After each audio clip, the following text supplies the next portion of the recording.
based on our results and where I saw us potentially going in the future, felt like it was necessary to make a change.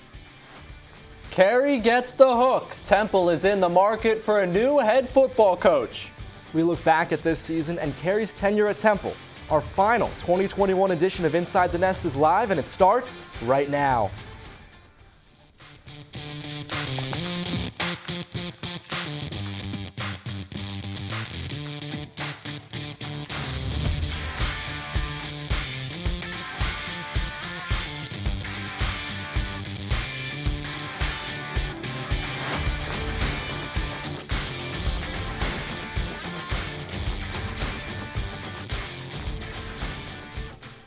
Welcome into the season finale of Inside the Nest. He's Ray Dunn, and I'm Jackson Neal.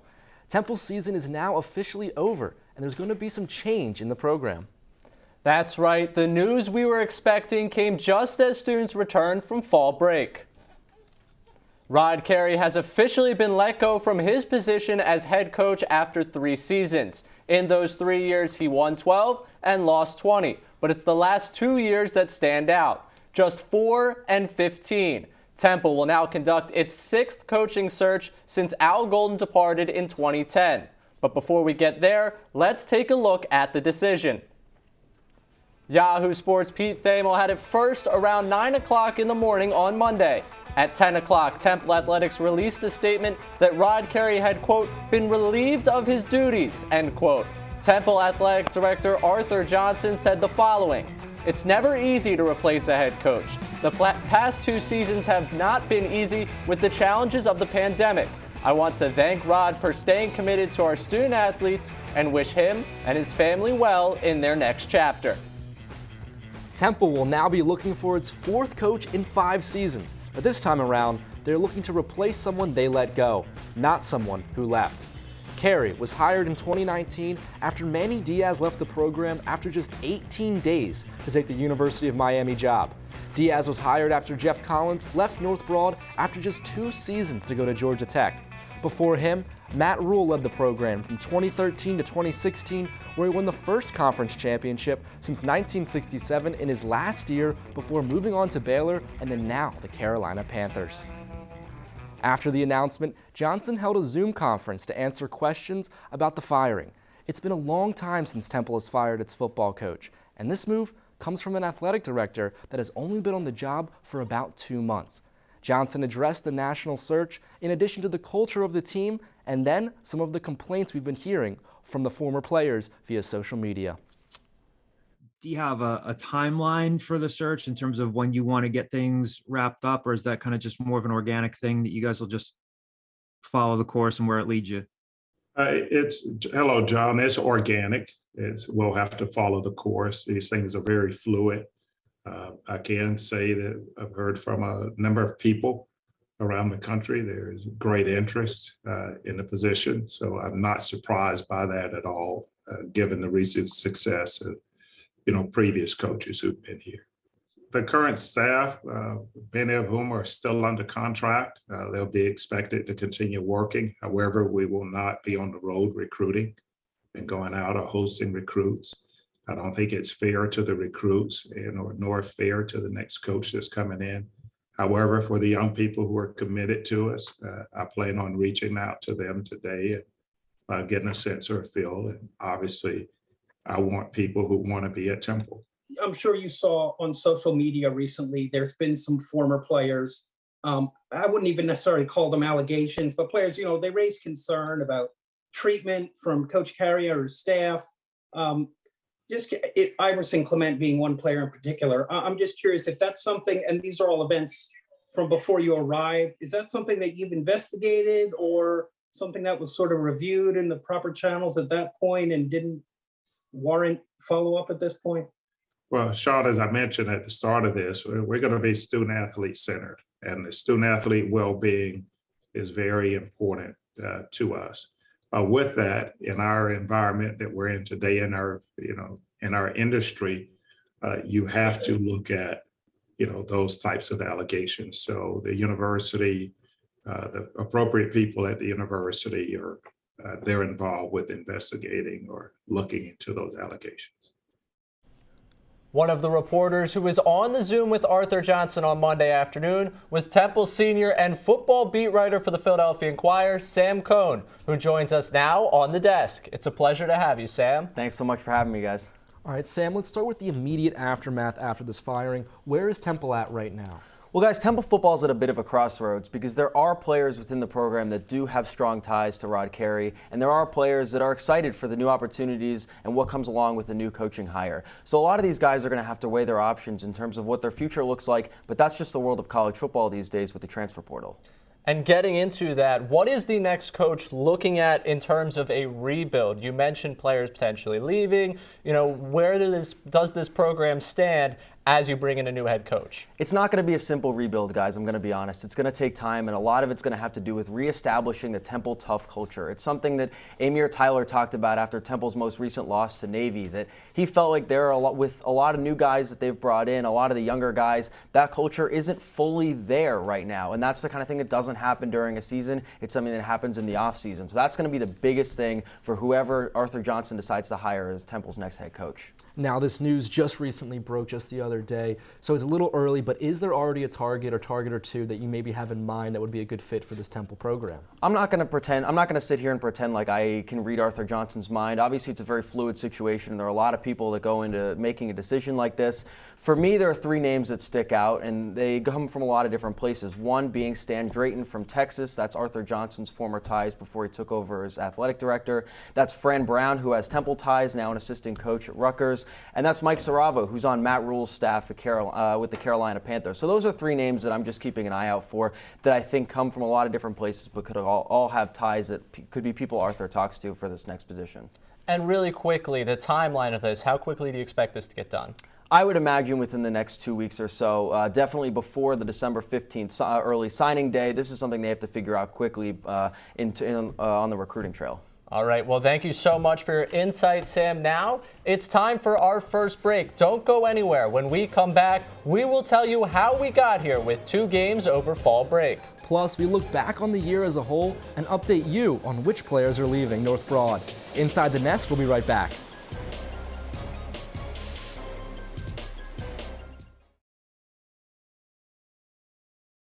Welcome back to Inside the Nest. It was senior day on Saturday as Temple honored its seniors before their final home game of the season against Navy. After 4 straight drives that ended in punts, it was the midshipman that got on the board first. Carlinos Acey gets the pitch off the triple option and takes it in for the score. With this TD, Temple's opponents officially scored first in every game this season. To the second quarter, where backup QB Xavier Arline gets the rare passing touchdown for Navy, putting them up 14-0. But Temple's defense took matters into its own hands. Leighton Jordan tips the pitch, and the Owls recover the ball on the 1-yard line, setting them up with perfect field position right on the goal line. The very next play, Temple hands the ball off to Rayvon Bonner, and he takes it across the goal line and pushes through the pile for the 1-yard score. That's his first TD since week 2 against Akron. But the Cherry and White have some miscues of its own. Ahmad Anderson muffs the punt, and Navy recovers inside Temple's 10-yard line. It was one of 3 turnovers for the Owls as they finished the season with a -2 differential. Temple keeps Navy out of the end zone, but Bijan Nichols converts the 32-yard field goal, putting Navy up 17-7 heading into halftime. And from there, it was all Navy. Isaac Roos picks up one of his 2 rushing touchdowns with this 3-yard score. Navy rushed for over 200 yards with 3 touchdowns as a team in this game. Navy wins this in blowout fashion, 38-14. It's a bittersweet feeling, ready to get on with the next stage in your life, but also, leaving your little brothers, the ones that you work day in and day out with. So it probably ain't hit me yet. It's probably gonna hit me tomorrow when I go to EO to get all my stuff.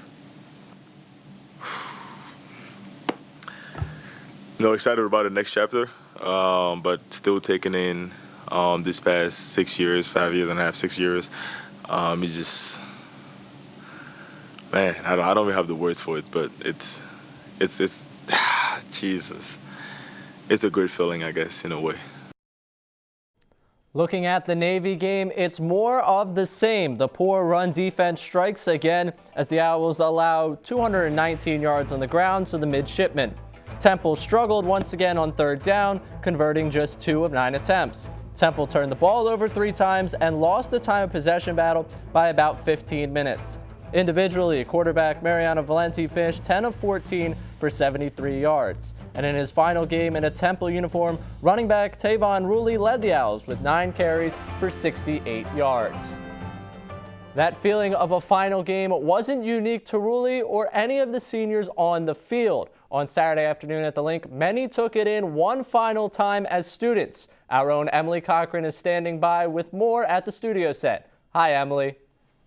Thanks, Ray. It was senior day down at the Link this past Saturday, and I was able to speak with a bunch of Temple seniors who experienced their last tailgate for 2021 and their last tailgate of their college years.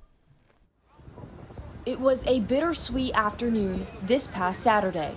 It's surreal. It honestly hasn't hit me yet. I can't believe it's already over. Already over for not just the Owls in their 3-9 season, but for the Temple seniors who spent their last student tailgate at the Link right before the Owls matchup against Navy. In May, these seniors will graduate from the nest, along with their infamous tailgates that might become the most memorable part of their college experience. Today's like the last day that I'm ever gonna do this, and so I'm just gonna try to just live in the moment. The fun always starts 3 hours before the game, with good food, games and entertainment, and a pre-game radio show for hundreds of people to listen to. Yeah, we were doing really. I'm really just I'm gonna miss it all. No matter one's involvement at Temple, hundreds of seniors come together to experience a game day that's fun for people of all ages. It's been the best 4 years of my life, I think, personally. Doing it here with all these people, it's awesome. Temple tailgates have been around for years, and a lot of these senior students are thankful to be with their loved ones, supporting the Owls with very limited COVID restrictions. I'm looking around and I'm seeing all the people smiling, laughing, and that's just really what does it for me. Without the distractions of COVID-19, the Temple seniors spent 6 home games at the Link, each time filled with over 16,000 fans, making memories no matter the outcome on the field. I wouldn't want to spend the last 4 years any other way. For the Temple University seniors and for the last time as student tailgaters,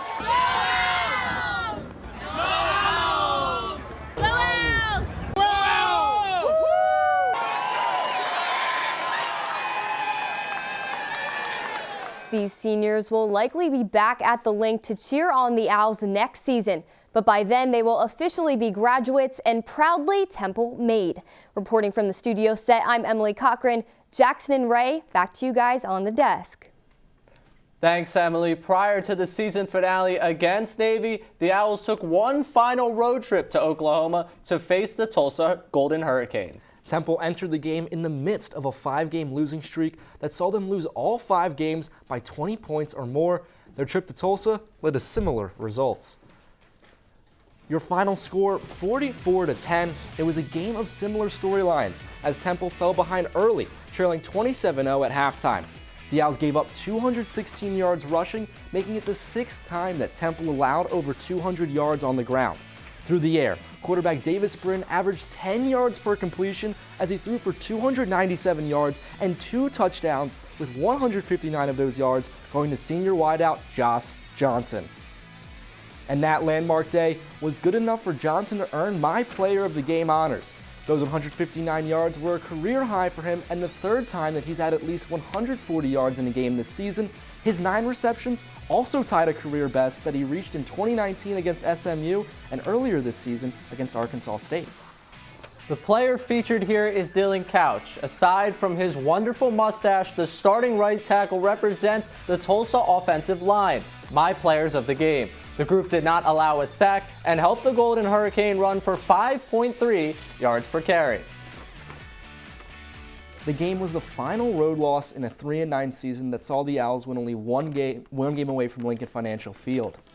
The Owls also did not win a single game against a team that finished the season with a winning record. Let's take a look back at how that happened. and this season began in Piscataway, New Jersey. 2 days later than anticipated due to Hurricane Ida. The Owls started slow, and just as they began to creep back against Rutgers, DeJuan Mathis got hurt, and the Scarlet Knights scored 35 straight points in an easy win. The next 2 weeks were Justin Lynch's time. A good game against a bad team, and a bad game against a good team. And Mathis then made his return in Week 4 against Wagner, and the Owls had their biggest win of the season against the Seahawks. The next week was homecoming, and Temple pulled out a win against Memphis in dramatic fashion, scoring 17 points in the second half for the come-from-behind win. But then they played top 5 ranked Cincinnati and were lucky to not get shut out, losing 52-3. At 3-3, there was some expectation placed on this second half, and maybe even a guarantee on that USF game out of the bye. The Owls did not live up to them, getting blown out by the Bulls and having their run defense exposed. More of the same against UCF and ECU. The Pirates beat the Owls for only the second time as conference opponents. The losing continued in the final 3 weeks with blowout losses to Houston, Tulsa, and Navy on senior day. Temple finished the season on a 7-game losing streak, with all of the losses being by 20 points or more. This gave the Owls a final record of 3-9 with a 1-7 conference mark as they finished in a 3-way tie for last place in the American. Going over it one more time, given some time to remiss, it's still as bad as it felt. It really was. The number one thing you have to look at during this season was the first quarter. Only getting outscored by so many points, only scoring 7 points, constantly falling behind. That put them in a bad position, making their QB have to constantly bring them back from a deficit, whether that was Mathis or if he was injured, a true freshman in Justin Lynch. How many times did we hear that he's only 18 years old? It was a tough season for Temple in that regard. Bottom 10 in scoring defense, scoring offense, rushing defense, third down conversions, and dead last in the nation in red zone trips. That's how you have a season like this. They barely missed being bottom 10 in yards per play. There was a chance to make a moment after that Memphis game, and the exact opposite thing happened. Everything unraveled. 7 straight losses by 20-plus points. That's what's going to stick out to me forever about this season. The way they lost to USF and just continued to reel on this season, not being able to come back after those losses, that's going to really stick out to me as well. And that's a wrap on the season, and time for us to take our second break of the show. When we return, we'll look at which players are leaving in the transfer portal, and we still have to move on to our no-huddle formation. Inside the Nest is back in 90 seconds. Welcome back to Inside the Nest. The coaching staff isn't the only thing that is changing this offseason. There are multiple players who have already announced plans to transfer. It's been a prevailing theme of the Rod Carey era, the transfer portal and its impact on Temple's roster. On the offensive side of the ball, Temple is losing some key playmakers, including wide receiver Jaden Blue. Blue was with the program for 5 seasons and was the first player in Temple history to record over 1,000 receiving yards in a season back in 2019. He is also second all-time in career receiving yards after adding 556 yards over the past 2 seasons. Earlier this season, other players on offense announced their intentions to leave the program as well. This included backup QB Real Mitchell, who left Temple and confirmed that he will be transferring to the University of San Diego. Running back Iverson Clement's career at Temple ended before it really began when he was removed from the team back in September. Clement is now in the portal, with the university looking into his allegations of a toxic environment caused by the coaching staff. On the defensive side of the ball, the big loss came just one day after the season's finale. Redshirt freshman safety MJ Griffin decided to enter the transfer portal. Less than 24 hours prior, 6th-year safety and single-digit Amir Tyler mentioned that Griffin was someone that could potentially be a leader for this program going forward. For a new head coach, trying to bring Griffin back to the program should be a priority. The safety flashed signs of being a potential star and finished the 2021 season with 65 tackles and broke up 4 passes. He joins a pair of 3-star defensive players who left throughout the season: defensive tackle Nick Baggs and linebacker Thomas Joe Kamara. A Michigan native, Griffin was teammates with DeJuan Mathis in high school, and Mathis himself had an interesting 2 weeks. He certainly did. Back on November 18th, Mathis said he was leaving Temple to enter the portal. But then, less than a week later, he had a change of heart. The former Georgia transfer tweeted a video of his highlights from this season along with the caption, "North Philly, I'm back, let's do it." Mathis was the starting quarterback heading into the season and dealt with injuries right from the first game. In total, he played in 7 games this season, throwing for over 1,200 yards with 6 touchdowns and 4 interceptions, and should go into next season as the presumed starter, unless he changes his mind again with the new coaching staff. For more on what we can expect to see out of the transfer portal, we welcome in our own Inside the Nest reporter, Emily Cochran. Hi, Emily. Thanks, guys, so much for having me on the desk today. All right, Emily, let's start with Mathis. Originally, he said that he was going to transfer, but now he's opted to stay for another season. Yeah, so specifically with DeJuan, we don't typically see these players entering the transfer portal and then a week later, obviously, deciding to come back to the school that they transferred from. So I don't think there was one specific reason why he decided to leave, and I don't think there was one specific reason why he decided to stay. I think that's where a lot of the confusion stems from. But as far as transfers go, since January of 2020, Temple has lost 27 players to the transfer portal, and then just this season alone, specifically in the middle of this season, they have lost 6, including Jaden Blue, MJ Griffin, and guys like Nick Baggs as well. So I wouldn't be surprised if more players decide to leave just because we know so little about this new coaching staff situation. We don't know who's going to come in and change and rebuild this program. And we know very little about what the future of Temple football is going to look like. So I wouldn't be surprised if more decide to leave. And would you expect, this 6-week time after the offseason last year was a very active time for the transfer portal out of Temple. Would you expect this to be similar in that regard, seeing a number of players go just because of the uncertainty? Yes, I think the fans should expect these players to, decide to leave just because, like I said, we know so little. We don't know what coach is going to come in and try to, rebuild this program. So I definitely would expect some players to leave. Some people might say that the head coach, like a new head coach coming in, would, keep these players here because there would be a change within the head coach situation. But I just think a lot of these players would want a refresh and a whole new, regroup. So. Well, thank you so much, Emily, for coming on. While Temple's season is now over, there are still other teams with more football to play, including a bunch from the American. Our own Eric Jessberger is standing by to talk about who from the AAC will find themselves bowling in December. Hi, Eric. Thanks, Jackson Array. The college football season has come to a close for some AAC teams, but not all, as 7 out of the 11 teams in the conference earn at least 6 wins, making them eligible for a bowl game. Here's a look at some of the American Conference teams that have the opportunity to play in a bowl game come mid to late December. Nationally ranked Cincinnati is on a path that no other conference team has been able to ride. A win over Houston in the conference championship game puts the Bearcats in position to play in one of the national semifinal bowl games.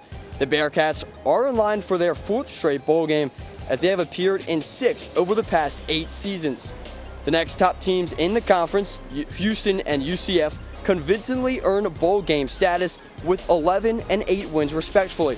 Houston should find itself in a big-time bowl, especially if the nationally ranked Cougars can pull off the upset over Cincy in this weekend's title game.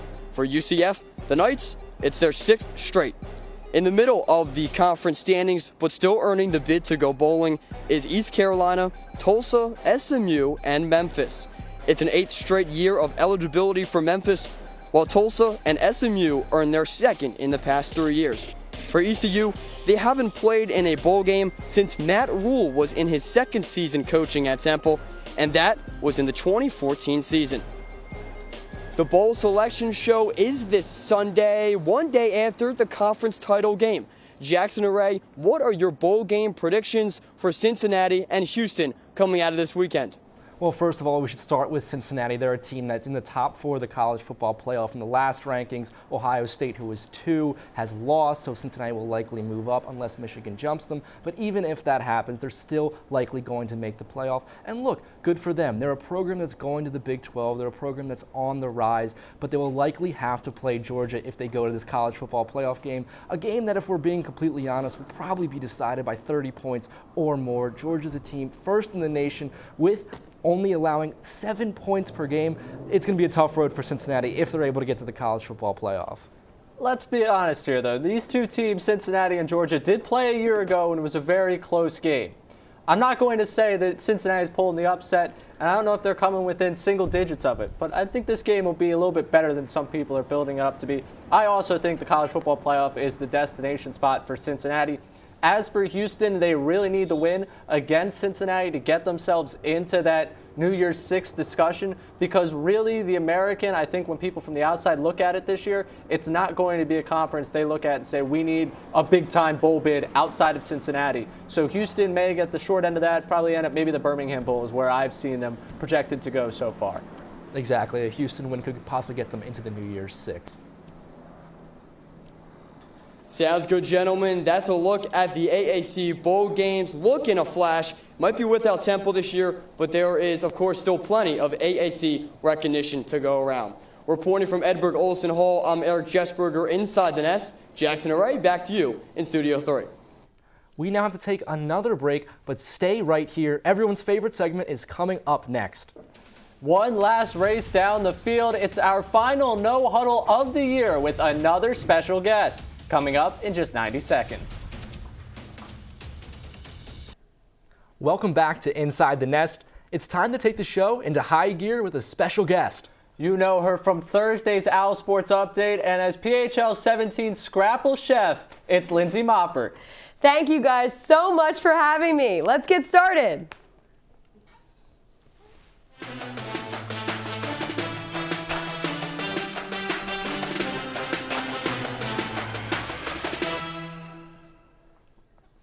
All right, first up, when do you think things went wrong in the Rod Carey era? All right, guys, I don't think very many things went right in his era, but in his first season in 2019, Temple went 8-5 overall and 5-3 in the conference. At this point, the Temple fan base is seeing some potential. But after that, the COVID season hit, everyone knows. We went 1-6, guys, 1-6. Okay, now this season comes and we are 3-9, still not great. We are on a steady decline. For me, I say a lot of people say that the COVID year was an excuse, you know, there were missed opportunities, things like that. But I think the COVID year is really where things started to go wrong. And, you know, as Emily said earlier in the show, 27 players transferred. Those are just all things that I think really just went totally wrong. I have to somewhat agree with you. That 2020 season was definitely hard to watch. But I think I'm going to say it's the off-season going into this past year. You mentioned the transfers right there. They lost key players like Arnold Ebiketie, Isaiah Graham-Mobley. That's when this team really started to fall apart. That's when Carey lost the locker room, and they were set up for failure was this past off-season. The end of the 2020 season. For 30 minutes, Rod Carey addressed the media after the 2020 season, talking about this team, where it was headed. If he could get the buy-in from the players on that team and have kept them around the 6 weeks after that season ended, the amount of transfers out was unsustainable for this program, showed that the program wasn't heading in the direction that they thought it was despite COVID, and turned this program the wrong way. Had he been able to get that buy-in from his players, maybe it's a different story. All right, now next question. This year 3-9, what was this season's defining moment? Now, guys, I'm going to take the positive route on this one. I feel like there's a lot of negativity. I'm going to say that Temple's upset win over Memphis was definitely a standout game for me and a moment during this season that I just absolutely loved. Homecoming, it was our conference opener, and we were the underdogs. Everyone loves an underdog, so I'm definitely going to pick that game. I am going to go with the interception in the USF game. Jose Barbone has a touchdown called back to it, a holding penalty. Temple would have got on the board first, the only time they would have done it all season. That interception's tipped up in the air. USF defender gets himself inbounds, They go down, score 2 straight touchdowns in their next 2 drives. The team was never the same. I'm going to agree with you, Ray. I'm going to say South Florida. That was a game they had to win going into it. South Florida had not won a game against an FBS opponent in nearly 2 years. Temple dropped that. That's really where the season got off the rails. And our third question, what traits should Temple look for in a new coach? Guys, there's one thing that's beyond the actual game itself that I want to see. I think that the relationship and coach, the relationship between a coach and a player is so important, and that's one thing that I think Rod Carey really lacked. One thing that I noticed during the season was, Temple's tradition, the fly-in. He's always the first one to get off the bus, doesn't wait for any of his players, and just walks right ahead, probably 500 feet in front of his team. I think that within the next coach, I really want to see someone that connects with his players and gets that emotional connection.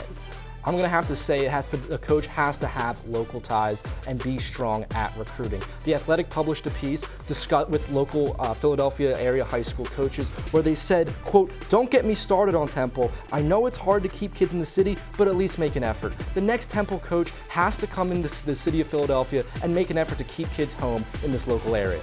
Both of you made my answer for me. I'll take both your pieces. The relationship building and that local tie. The relationships go beyond the players. Bring it all together. Make relationships locally. Make relationships with the team. Build them. Build that trust. You can find a lot of people who know how to coach football. Building those relationships makes the difference. All right, taking all those things we just said, playing athletic director, who should Temple hire?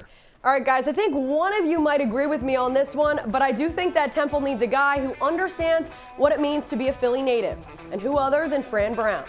I think with Fran, the interesting thing that I found just from yesterday was there's so many former players actually vouching for him, which I think says a lot about his character, says a lot about his coaching. So I love that.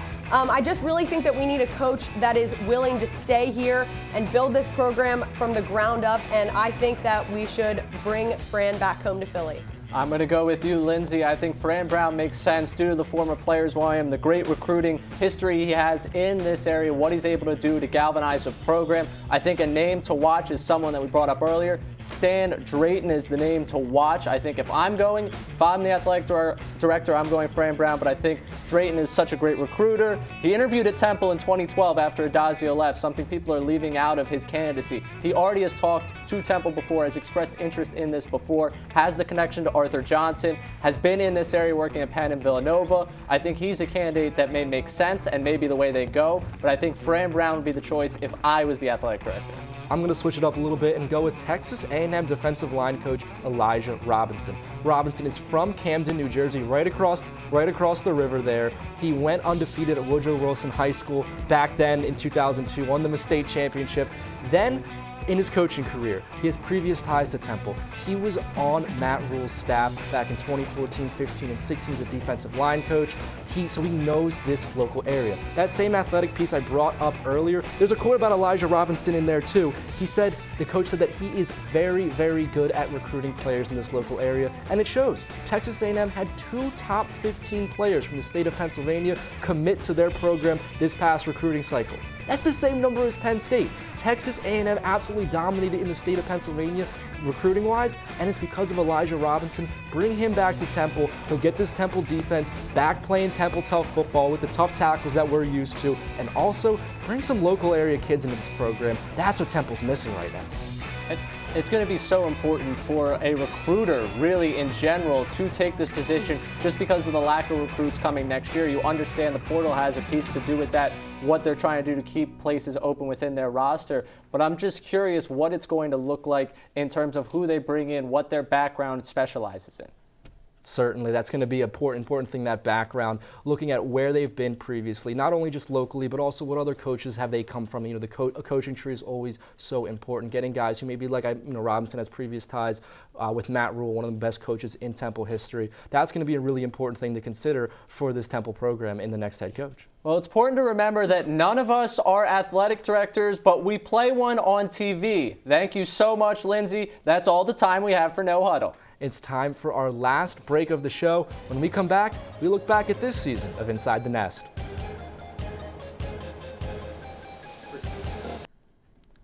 Welcome back to Inside the Nest. With only one more Owl Sports update left this Thursday, it's time to look ahead to our spring schedule. As always, you'll have our Monday sports brief to look forward to. Then on Tuesdays in the spring, it'll be Owl Access Pass. Thursdays will be jam-packed with Owl Sports Update and our pre-recorded basketball show, Courts in Session. You can see all of our shows on our social handle at Owl Sports Update. But we still have more content before this semester ends, including a special on fencing head coach Nikki Frank. She's been leading the nationally ranked Temple program for close to 5 decades and is a former Olympian herself. Ray Dunn hosts the special, which will be airing on Thursday, December 9th at 12 p.m. right here on TUTV. It's called Built on Broad, 50 Years of Frank. I'm certainly excited for that, Jackson. As for this anchor duo and this show, we are coming up on the end. Before we get there, however, I wanted to reflect for a second on Inside the Nest. When my good friend Addison Hunsaker brought me to tour Temple as a high school senior in 2017, I got the chance to be a part of the final Inside the Nest of that year, working the teleprompter. I fell in love with this show and I wanted to anchor it.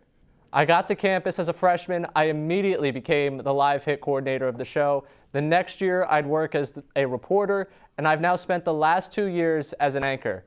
I've been blessed to work with so many outstanding anchors, producers, videographers, reporters, graphics coordinators, and studio workers. But I've never forgotten that first trip in high school. It brought me to Temple, and this school has brought me so many wonderful things. Inside the Nest has changed my life. I hope that I helped better it, and I hope that all of you got a fraction of the joy watching this show as I've gotten as its host. And on to another goodbye. It's time to honor an anchor and a friend who will graduate in a few weeks. I told you didn't have to do this. Let's take you down memory lane with Jackson Neal. It's time for our last break of the day. Coming up, we'll break down the AAC standings after a busy week for the conference. Inside the Nest will be back in just 90 seconds. But it's not just COVID. The staff still has to help injured athletes. But this season, they're taking things to new heights. It was the offense that struggled, failing to pass midfield. I did the same thing. Where should I go? Oh, you're gonna get that on video? During their early season meet at Lehigh. For Ray Dunn and the entire Inside the Nest crew, I'm Jackson Neal. See you next Tuesday. Well, thank you so much for that tribute.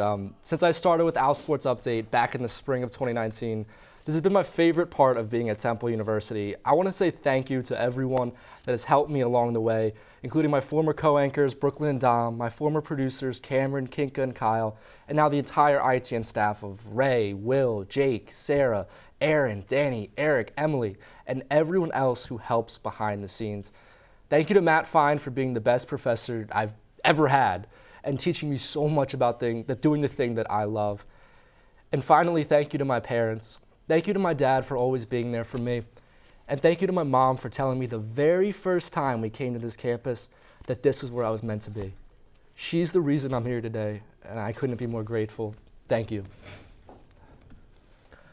Well, that will do it for this final episode of Inside the Nest for the 2021 season. They don't tell you.